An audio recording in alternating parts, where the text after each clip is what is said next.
So welcome, hello again to these series of interviews with people exploring more about the fact that we are built for this, given the challenges that we're going through right now. My name is Win Morgan, and with me is Shalia Stephens, as always.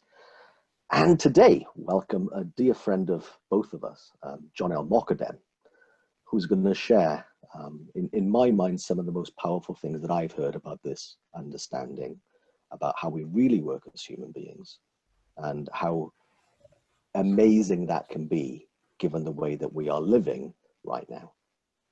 So John, a bit about you to begin with, please. Gosh, well, yeah, as you said, my name's John El-Mokadem. I'm pleased to be with you guys, two of my friends I've known for quite a while now. I work as a coach here in the UK. A lot of my clients are people who have chronic health issues. And that's something that I've fallen into, I would say, not as a plan, but by accident, as a result of, having gone through a healing journey myself. And then stumbling, I would say, into some insight around how our state of mind and our understanding of how we work as human beings actually has a potential to have a profound effect on not only our health, but also our mental well-being when we are unwell. And so I spend a lot of time pointing people to that. And helping them understand it, when they're going through chronic health conditions as well. So yeah, it's a little bit about me. I can go on longer, but you probably don't want to hear any more. Well, I could have actually just said, tell us more about that. So here's the question we'd love to ask you today, which is, what have you seen that makes us as human beings built for this, given the work that you're doing? Yeah, well, it's really interesting. There was so much that I didn't understand about how we as human beings worked when I went through my sort of health situation. So I was ill between 2007, 2014, with a condition known as chronic syndrome. And I had all kinds of, scary symptoms. At my worst, I spent 3 months in hospital, trying to get back to a level of function. And I'd gone from being someone I viewed myself as a real go-getter, make results happen, striving, pushing, struggling. I was that kind of person. And so when I got ill and I found myself in this really debilitated state, I really suffered because I was so busy trying to get myself back to how I was.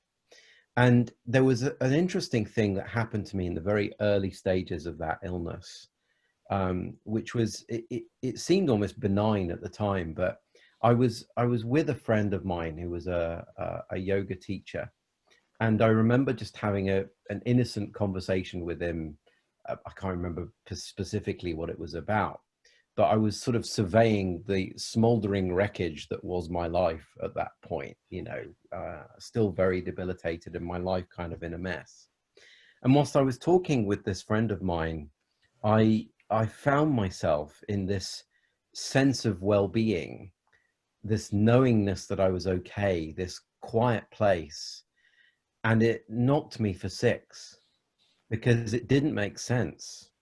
I was sitting there with having viewed a model of the world, which was, when I make this happen and when I've struggled to control all the scenarios in my life, I'll be okay. And yet here I was in this situation, experiencing this level of quiet and well-being when everything in my life was up in the air. So it completely upset the paradigm that I'd lived by.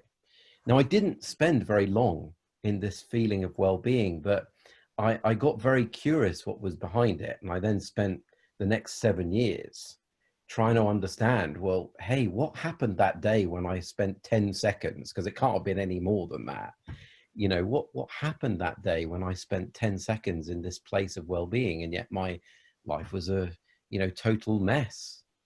And that was what took me on this journey of understanding, how the mind works and what's really living us, for want of a better term. And I came to see a number of things that, one, the thing that happened that day was that for a brief moment, I dropped out of thought. I dropped out of my noisy thinking about my life, my circumstances, my illness, my marriage, all these things which were seemingly in a mess. For a brief moment, I dropped out of that. And that was a useful thing for me to see, to begin to see that I had been looking for peace in fixing stuff. And actually, every single one of us is walking around with peace inside of us right now. And it's simply underneath the noise of our thinking. It is not in the correction of our circumstances. Now, that's really helpful right now for every single one of us to know. Because if you are in a hospital and you've got this bug, or if you are worrying about somebody that is sick, or you're worrying about your business or your kids or how the world is going to be, and it looks like that's a big burden, and how am I going to manage it? And what am I going to do about it? Well, to begin to see that the peace is not on the other end of navigating all of that uncertainty. The peace is what's sitting right there underneath your attempts to figure it out. Right? That's good to know, because now you're starting to find what you're looking for, and you don't have to control what is essentially uncontrollable. You don't get to change all of those things that are going on. None of us can do anything specifically about what's happening in the world with all of these things. And it's really good to know we don't need to in order to experience that quiet. So that was the first thing. The second thing was part of the reason why I didn't spend any longer than 10 seconds in that space of quiet, and it took me 7 years to actually figure out what was going on and why I didn't live there very often, was I, like many of us, was subjected to a misunderstanding about what lives life, right? Now, I genuinely thought that I made life happen. And I thought I made life happen by how much I was living in my head, war gaming, figuring out, working out, managing, controlling. I thought that was what made life happen. And that was partly why I was sick. Because the more I lived in that place of trying to figure out my health, well, ironically, I was undermining my health. I was causing my nervous system to live in a place of fight or flight. And fight or flight is not where healing occurs. It's not where our immune system works optimally. It's not where neurotransmitters are made or hormones are organized. That's where tigers are run away from. Well, I lived in that. And I wore it almost as a badge of honor, because I thought, well, if I live in that more and more and more, that's what makes life happen. So imagine my surprise when 7 years later, I realized that the thing that I thought was keeping me safe and navigating my life, being in my thinking, was actually the thing that had been stimulating my body to be in this broken down, worn out state. And the more I began to look at that and go, well, okay, if I'm not really running it in my head, well, what is? And that's when I started to see, oh, well, wait a minute.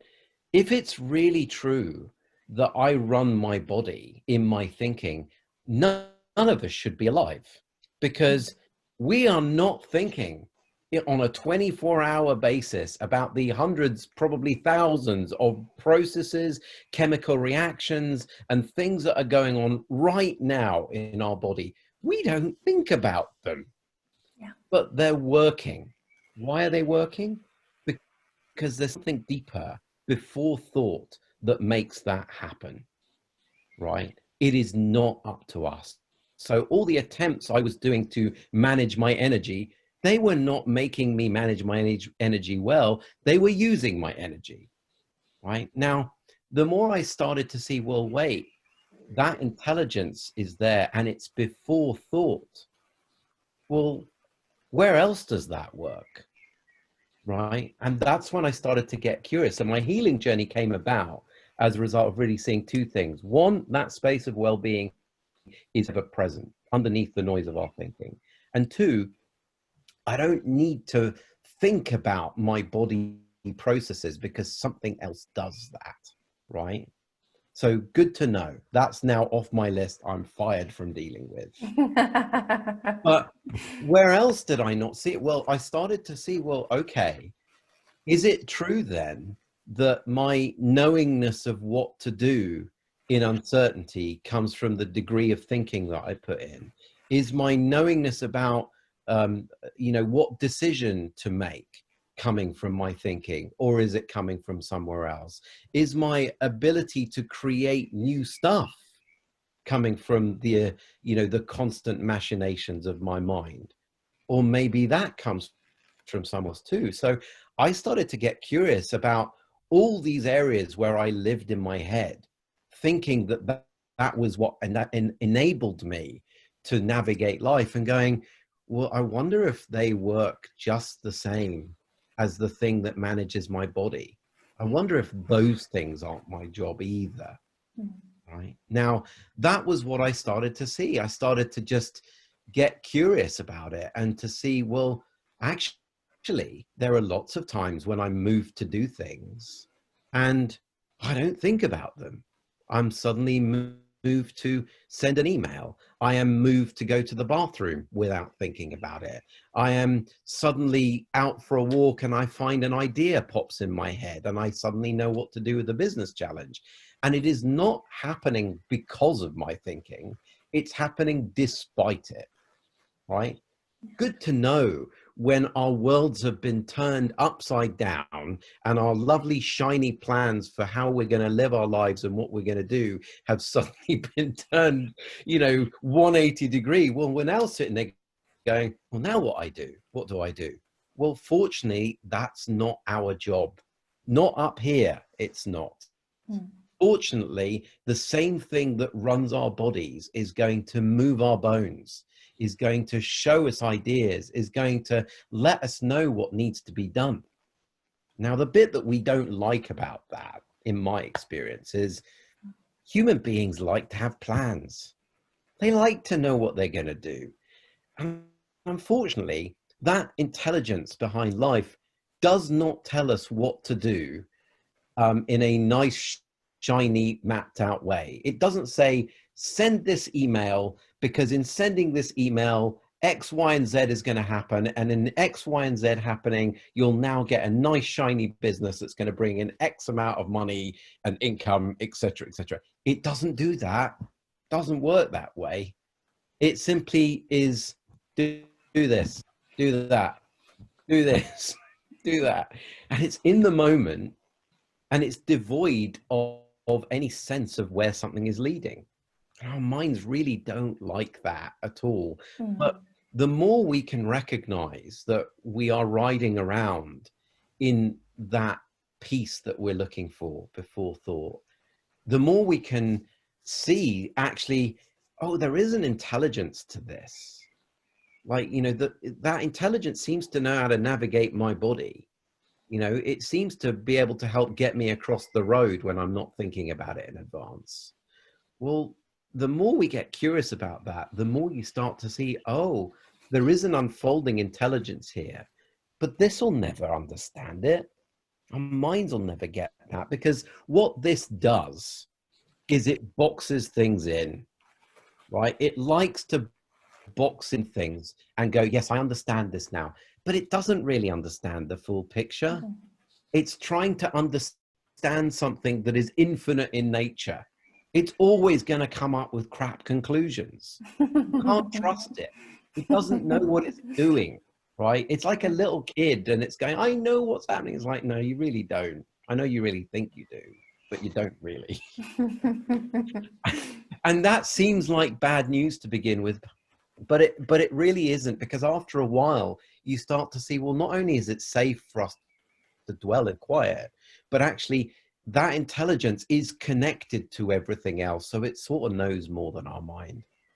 So we don't need to be so bothered about the conclusions this is making up. And we'll still be moved to do what needs to be done to look after ourselves. Now, that's for me what makes us built for this. Not only are we always okay, because okay is a state of being. It's not a state of doing. But there's something else carrying us through life. And it's just really, from what I can see, if I was to describe what's happened, it's like Mother Nature has just shown us in no uncertain terms that really we always live in the unknown. Yeah. It's just that we think a lot of the time, we've got enough saving illusions that appease our mind most of the time that make us go, oh yeah, I'm sort of in control and I sort of know what's going on. Well, Mother Nature's gone, you know what I'm going to do? I'm going to give you a good lesson in how things really are. And I'm going to turn everything off just like that. And you're going to get to see how little you really do know what's going on, but how much, if you're willing to look, that might not be the problem that you think it is. And the more we get to look at that, the more hope I have, right? Because people can really see right now. I did a talk last night about how this is Mother Nature's virtual intensive for the world, right? Because it's like it's restricted our doing. So we can't do half the things we would normally do to deal with our experience and to try and cope with it. But if we're willing to get curious about that and see, well, maybe we don't need to do half of those things to be okay. Maybe we're actually okay anyway. Well, what kind of world might we go back into when the doors are unlocked? How much better might we function for the realization that we don't need to do the 10 million things that we were doing to try and be okay, because Mother Nature's just kindly woken us up to the fact that we are okay by shutting us down. Like, how cool could that be? So yeah, I guess that's part of what I'm seeing. Lovely. I don't know if that's 20 minutes or not, but You think we're timing you down to the second, so you're good. You're good. I don't know if there's more you want to ask me. I don't know. That's kind of my opener, start of a 10, if you like. Well, one thing that came up for me is, and I've heard you talk about this when we've been working together at weekend retreats, and you've talked a lot about the pursuit of control and the fact that it looks like, especially when things are uncertain, or when we notice the fact that things are uncertain, we then try and control more, and that then puts us into more anguish as opposed to less. And while you've mentioned that in today, is there anything else you've seen, any other stories of your clients or for you where people have woken up to the illusion of control being a good idea? Yeah. You know, it's funny, like I can think of my own journey with this. If you think about what the illusory engine of control is, it's our thinking, right? And the more uncertain things get, the more likely we are, if we don't understand how our experience is made and how things work, the more likely we are to go up into our head, into that engine. And what I found is that the more I have recognized that the peace is before that thinking, the less likely I am to go into that engine of control. Because it's like, well, I don't need to. And people think that's a bad thing. They think, well, surely, I remember someone, actually a retreat we did when, I don't know if you remember this, but somebody said, I feel like I've been clinging on to the side of a mountain, holding on for dear life. And I've realized there's nowhere to fall. Right now, that clinging on is the clinging on to the thinking and the control. And yes, I can make all this stuff happen.